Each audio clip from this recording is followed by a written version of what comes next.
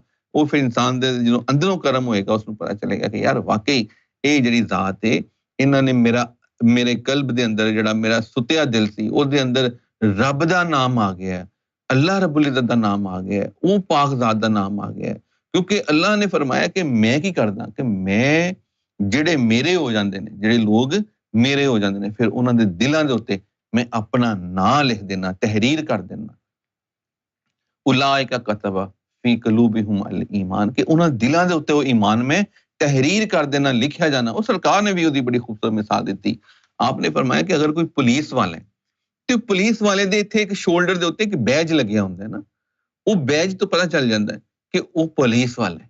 ਉਹ ਫਿਰ ਪੁਲਿਸ ਵਾਲਾ ਕਿਤੇ ਵੀ ਚਲਾ ਜਾਏ, ਉਹ ਸਿਨੇਮੇ ਦੇ ਅੰਦਰ ਚਲਾ ਜਾਏ, ਮਸਜਿਦ ਦੇ ਅੰਦਰ ਚਲਾ ਜਾਏ, ਕਿਤੇ ਵੀ ਚਲਾ ਜਾਏ, ਉਹ ਪੁਲਿਸ ਵਾਲਾ ਹੀ ਕਹਿਲਾਂਦਾ ਹੈ। ਇਸੇ ਤਰ੍ਹਾਂ ਹੀ ਉਹ ਜਦੋਂ ਰੱਬ ਦਾ ਨਾਮ ਲਿਖਿਆ ਗਿਆ, ਦਿਲ ਦੇ ਉੱਤੇ ਲਿਖਿਆ ਗਿਆ, ਉਹ ਕਿਸੇ ਵੀ ਮਜ਼ਹਬ ਵਿੱਚ ਹੋਵੇ, ਉਹ ਬਗੈਰ ਮਜ਼ਹਬ ਤੋਂ ਹੋਵੇ, ਉਹ ਕਿਤੇ ਵੀ ਚਲਾ ਜਾਏ, ਉਹ ਅੱਲਾਹ ਵਾਲਾ ਹੀ ਕਹਿਲਾਏਗਾ, ਉਹ ਦਰਵੇਸ਼ ਹੀ ਕਹਿਲਾਏਗਾ, ਉਹ ਫਕੀਰ ਹੀ ਕਹਿਲਾਏਗਾ। ਉਹਦਾ ਜਿਸਮ ਉਹਦਾ ਨਹੀਂ ਦੇਖਿਆ ਜਾਏਗਾ ਕਿ ਉਹਨਾਂ ਲਿਬਾਸ ਕੀ ਹੈ, ਉਹਦੀ ਸ਼ਕਲ ਕੈਸੀ ਹੈ, ਉਹਦੇ ਕੈਸਾ ਹੁਲੀਆ ਉਹਦਾ ਬਣਿਆ, ਕਿਉਂਕਿ ਰੱਬ ਇਨਸਾਨ ਦੀਆਂ ਸ਼ਕਲਾਂ ਨੂੰ ਨਹੀਂ ਵੇਖਦਾ, ਉਹ ਇਨਸਾਨ ਦੇ ਜ਼ਾਹਰੀ ਤੌਰ ਤਰੀਕਿਆਂ ਨੂੰ ਨਹੀਂ ਦੇਖਦਾ, ਉਹ ਅੰਦਰ ਨੂੰ ਦੇਖਦਾ। ਇਹੀ ਸਾਰੀ ਤਾਲੀਮ ਹੈ, ਔਰ ਸਾਡੇ ਹਰ ਮਜ਼ਹਬ ਵਾਲਿਆਂ ਨੇ ਸਾਨੂੰ ਜ਼ਾਹਰੀ ਤੌਰ ਉੱਤੇ ਸਵਾਰਨਾ ਸਿਖਾਇਆ।